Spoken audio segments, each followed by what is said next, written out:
चलिए, नमस्कार दोस्तों, कैसे हैं आप लोग। Once again I am Ravi Verma, आप लोगों का नया टीचर। दोस्तों, लास्ट टाइम हम लोगों ने पढ़ा था कि किस तरह से अफर्मेटिव सेंटेंसेस बनाए जाते हैं। मैंने आप लोगों को एक बहुत ही खूबसूरत सी कहानी सुनाई थी और उस कहानी के बेसिस पे आप लोग अफर्मेटिव सेंटेंस बना सकते हैं। दुनिया का कोई सा भी अफर्मेटिव सेंटेंस है, उस स्ट्रक्चर को आप उस कहानी के मदद से बना सकते हैं। तो दोस्तों, आज हम लोग शुरुआत करते हैं अपने अगले सेशन की। दोस्तों, ये सेशन बहुत इंपॉर्टेंट होने जा रहा है। इस सेशन को अगर आप समझ लेते हैं तो आपकी जो सारी समस्याएं हैं कि किस तरह से सेंटेंस बनाने हैं, तो वो आपकी समस्या ख़त्म हो जाएगी। बाकी उसके बाद के जो सेशंस होंगे उसमें आपको बड़ा आसान होगा चीज़ों को समझना। और जब चीज़ें आसानी से समझ में आने लगेगी तब आप लोगों को कॉन्फिडेंस भी आएगा। और जैसे जैसे कॉन्फिडेंस आता है वैसे वैसा मज़ा भी आने लगता है अंग्रेज़ी बोलने का। तो आज का जो खूबसूरत सा विचार मैं लेकर आया हूँ, वो विचार कहता है कि no one can have knowledge beyond his experience. किसी भी व्यक्ति का ज्ञान उसके अनुभव से कभी भी ज़्यादा नहीं हो सकता है। तो दोस्तों, आप लोगों को नॉलेज बढ़ाना है तो आपको एक्सपीरियंस करना पड़ेगी चीज़ों को। वो जितना एक्सपीरियंस करोगे वो आपका एक्सपीरियंस कन्वर्ट होगा इन्फॉर्मेशन में, नॉलेज में।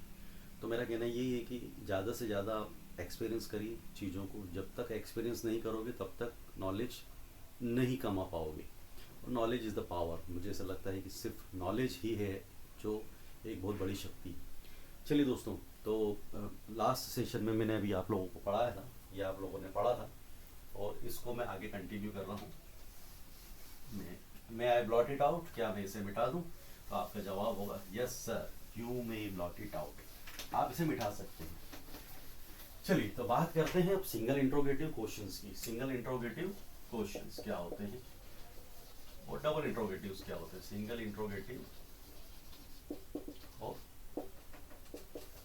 Double interrogative. चलिए, अगर आप लोगों ने ध्यान से देखा होगा तो आपको पता होगा कि सिंगल इंट्रोगेटिव क्वेश्चंस वो होते हैं जिनके जवाब यस या नो में होते हैं, और जिन सवालों के जवाब आपको एक्सप्लेन करना पड़े वो क्या होते हैं, वो डबल इंट्रोगेटिव्स होते हैं। इसकी खास बात मैंने बताई थी कि ये हमेशा क्या से शुरू होता है। जो भी सवाल क्या से शुरू होता है वो हमेशा सिंगल इंट्रोगेटिव होता है। और डबल इंट्रोगेटिव्स में कहाँ, कब, कौन, कैसे, कितने और कौन, ये सारी चीज़ें जब आ जाती हैं तब हम लोगों को जवाब जो देना होता है एक्सप्लेनेशन में देना होता है। जैसे आपसे एक सवाल पूछा कि क्या आप अंग्रेजी सीखना चाहते हैं, तो आपका जवाब हुआ यस।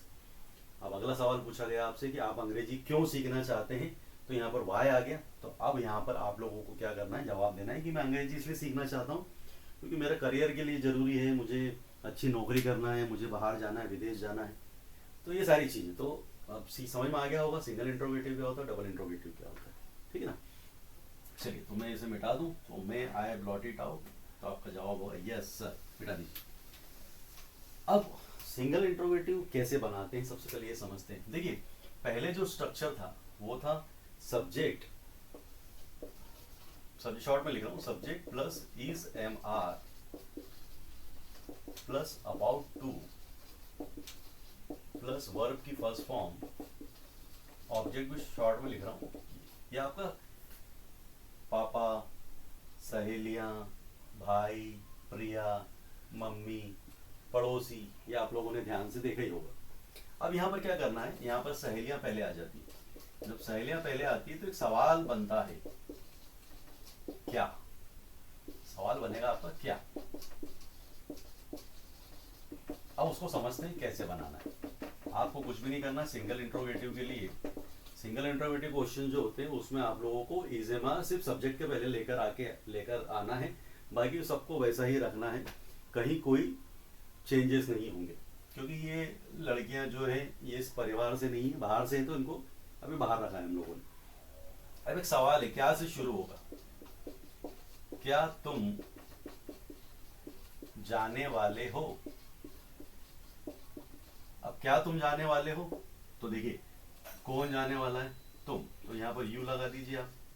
और यू के साथ मैंने बताया हमेशा आर का इस्तेमाल होता है, तो are you about to go. यहाँ क्या हो गया, are you about to go, इसका मतलब हुआ कि क्या तुम जाने वाले हो। ठीक है ना। अब और भी कुछ सेंटेंस बन सकता है कि क्या मैं अंग्रेजी पढ़ाने वाला हूँ, तो कौन पढ़ाने वाला है, आई।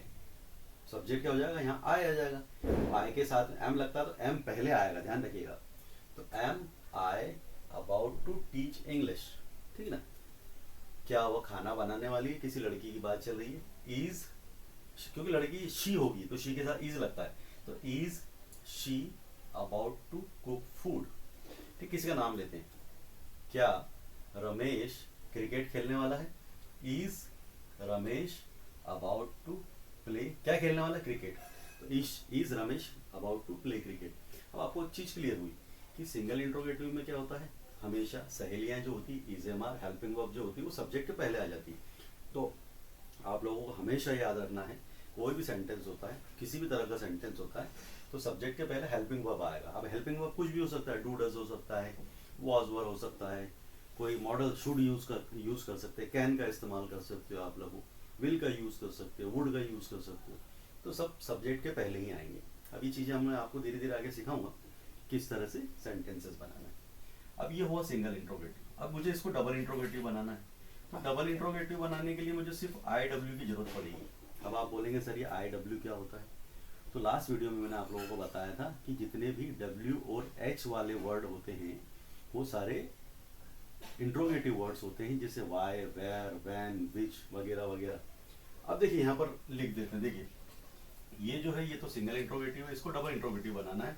मैं यहाँ लिख देता हूँ वेयर। अभी सेंटेंस क्या बन गया, देखिए where are you about to go, आप कहाँ जाने वाले हैं। अब इसकी जगह वैन लगा देता हूँ मैं, तो यहाँ क्या हो जाएगा, when are you about to go, आप कब जाने वाले हैं। चलो यहाँ मैं लगा देता हूँ हाउ। तो हाउ लगाने से क्या हुआ, आप कैसे जाने वाले हैं, ठीक है ना। और लगाते हैं, चलिए वाई लगा देते हैं। वाई लगाने से क्या सेंटेंस बन गया, आप क्यों जाने वाले हैं। तो इस तरह से हम लोग सिंगल इंट्रोगेटिव से डबल इंट्रोगेटिव बड़ी आसानी से बना सकते हैं। अब इसमें आप किसी भी तरह का सेंटेंस बना सकते हैं। अब इसको देखिए, मैं आप लोगों को एक बहुत अच्छा तरीका बताता हूँ दोस्तों, आप इसको बड़ा ध्यान से देखिएगा। और बहुत इंटरेस्टिंग तरीका सिंगल इंट्रोगेटिव और डबल इंट्रोगेटिव्स बनाने का। आप इस आपके उल्टे हाथ का इस्तेमाल करिएगा दोस्तों। मैं क्या बोल रहा हूँ, उल्टा हाथ का इस्तेमाल करिए। क्या करना है, देखिए ये जो अंगूठा दिख रहा है इस पे आप लिख दीजिए एस। यहाँ पर एक काम करिए, आपको दिख रहा होगा शायद, है ना। ये उल्टा हाथ, मैं भी स्क्रीन में देख लेता हूँ। आपको सबसे पहले अंगूठा, पहली उंगली, मिडिल फिंगर, ये सब दिख रही होगी, ठीक है ना। अब एक काम करते चलिए, आप जो अंगूठा है इस पर आप लिख दीजिए आई डब्ल्यू। क्या लिखेंगे, आई डब्ल्यू। इस पर आई डब्ल्यू लिख लीजिए। इस पर लिखिए इज एम आर। इस पर ये वाली उंगली पे इज एम आर लिखिए। बीच वाली उंगली सबसे बड़ी तो उस पर लिखिए सब्जेक्ट। वो जो बीच, इसके बाद में जो उंगली आएगी उस पर लिखिए अबाउट टू। क्या लिखेंगे आप, अबाउट टू लिख दिया मैंने। और आखिरी वाली पे लिख दीजिए आप वर्ब की फर्स्ट फॉर्म। ये देखिए मैंने भी लिख लिया है। अब क्या करना है, देखिए और यहाँ पर एक काम और करिएगा, यहाँ पर एक अंगूठी लगा लीजिए। अंगूठे के अंदर अंगूठी मैंने भी बना लिया। अब आप बोलेंगे सर क्या करवा रहे हो आप लोग। मैं आप लोगों को एक ऐसा तरीका बता रहा हूँ जिसमें आप लोगों को किताबों की ज़रूरत नहीं पड़ेगी, कॉपी की ज़रूरत नहीं पड़ेगी। बस इसको देख कर ही आप लोग क्या कर पाएंगे, सेंटेंस बना पाएंगे। अब ये ध्यान रखिए, जब ये अंगूठा कटेगा तो ये सिंगल इंट्रोगेटिव हो जाएगा, और जब ये अंगूठा वापस आएगा तो डबल इंट्रोगेटिव हो जाएगा। आपने लिखा हुआ इज एम आर, यहाँ लिखा interrogative word is am are, subject about to verb की फर्स्ट फॉर्म। देखिए काटते हैं, क्या तुम जाने वाले हो। देखिए यहाँ क्या लिखा हुआ इज एम आर, तो यहाँ क्या है सब्जेक्ट, तो तुम आ गया, क्या तुम जाने वाले हो, तो यहाँ लिखो are you about to go. तुम कहाँ जाने वाले हो, डबल इंट्रोगेटिव हो गया। यहाँ वेयर आ गया, where are you about to go. क्या वो खाना खाने वाला है, is he about to eat food. वह कब खाना खाने वाला है, वैन आ गया, when is he about to eat food. क्या आप अंग्रेजी सीखने वाले हैं, are you about to learn English. आप अंग्रेजी क्यों सीखने वाले हैं, यहाँ वाई आ गया, why are you about to learn English. ठीक है। अब यहाँ अंगूठी इसलिए लगाई है मैंने, जब भी हाउ मच, हाउ मेनी या विच का इस्तेमाल करते हैं। हाउ मच का मतलब कितना, हाउ मेनी का मतलब कितने, और विच का मतलब कौन सा, तो उसके साथ में ये रिंग लगती है। रिंग मतलब जो चीज़ पूछी जाती है वो हमको यहाँ पर लगाना पड़ती है। जैसे मैंने पूछा आप कौन सा गाना गाने वाले हो, तो विच का मतलब होता है कौन सा। अब गाने के लिए लगाना है सॉन्ग, तो ये अंगूठी जो है ना ये सॉन्ग बताएगी, which song are you about to sing. आप कौन सी फिल्म देखने वाले, which movie are you about to watch, काट दो। Are you about to watch a movie, which movie are you about to watch. आप कितने गाने गाने वाले हैं, तो हाउ मेनी सॉन्ग्स, यहाँ क्या हो गया, सॉन्ग्स क्या हो गया, अंगूठी हो गई, तो how many songs are you about to sing, ठीक ना। आप कितना काम करने वाले हैं, how much work are you about to do. ठीक है, कितना आसान रहा दोस्तों, बहुत आसान तरीका है। इस वीडियो को 2 बार 4 बार 6 बार 10 बार जितनी बार देखें आप देखिए, क्योंकि ये आप लोगों के लिए बहुत ज़रूरी है। आप लोगों का affirmative, negative, single interrogative, double interrogative बड़े आसानी से समझ लिया है आप। मुझे उम्मीद है, जो मैंने कहा था कि आप लोग 2 वीडियो शुरुआत के ऐसे होंगे जिसमें आप लोग अंग्रेजी बोलना शुरू कर देंगे। शुरुआत हो चुकी है, इस सिलसिले को रोकिए मत। आने वाले जो सेशंस हैं वो सेशंस में आप आइए, आप उसको ज्वाइन कीजिए और अंग्रेजी सीखने का लुत्फ़ उठाइए, साथ में अंग्रेजी भी बोलिए। दोस्तों मुझे लगता है मात्र 10 से 15 दिनों के अंदर आप लोग अंग्रेजी बोलना शुरू कर देंगे। सिर्फ मेरे वीडियोस को देखिए, थोड़ी सी प्रैक्टिस कीजिए, मत उठाइए कॉपी किताब। कोई ज़रूरत नहीं है आप लोगों को कॉपी किताब उठाने की। कॉपी किताबें हमेशा मचान पे पड़ी हुई मिलेगी आप लोगों को, लेकिन जो चीज़ यहाँ पर एक बार बैठ गई वो ज़िंदगी भर काम आएगी। और दोस्तों कब तक ज़िंदगी भर रिग्रेट करते रहोगे, पछताते रहोगे। एक मौका मिला है, बहुत कम चार्जेस में आप लोगों को मैं अपने वीडियोस दे रहा हूँ, कोर्स दे रहा हूँ। इस कोर्स को ज्वाइन कीजिए और सीखें अंग्रेजी। थैंक यू वेरी मच, मिलते हैं अगले वीडियो में, शानदार अंग्रेजी सीखेंगे। Thank you very much.